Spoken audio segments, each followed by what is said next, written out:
Season 1 was amazing. How are you feeling the pressure to deliver a good sophomore season? It's funny.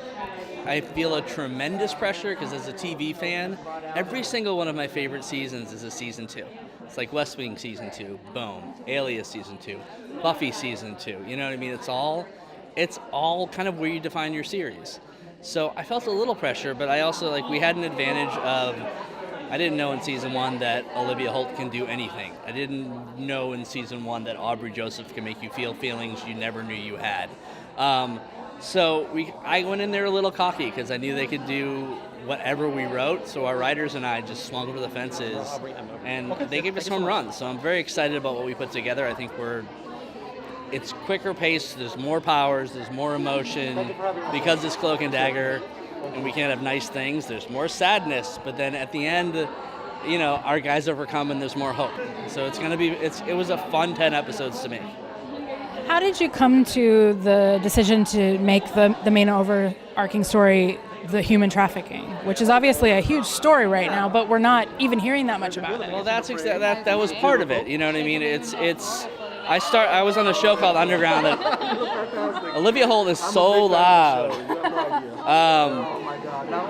I was on a show called Underground, and I started talking to somebody about slavery, and I was saying, where's the worst slavery? And I was naming these places, across the world, and this expert says there's hundreds of thousands of people in the United States being trafficked for work or for sex, and I never knew that, and that was interesting. And I remember when reading Cloak and Dagger comic books, they were the two heroes that kind of shined the light on places you didn't talk about. They dealt with heroin abuse and things like that, and so because Marvel and Freeform have been so supportive of us showing social issues in season 1, I came to them and said, can we shine some light on this? In New Orleans in particular is near a bunch of highways, and there's a lot of women trafficked, so we kind of thought it would be an interesting canvas to paint on with our superhero brushes.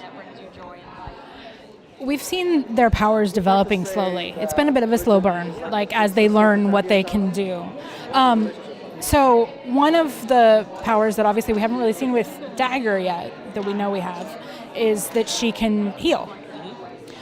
Are we going to see that at all? She usually does it with addiction. You've kind of dealt with it. We're going to eventually see something like that, but I was very adamant that I didn't want anyone to be able to heal addiction.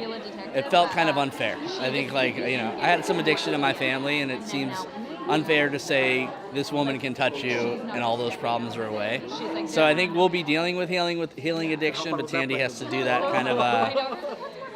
kind of with her emotions more than her powers, I think. And so the fun of Cloak and Dagger, and you obviously know this, is they have such a big power set.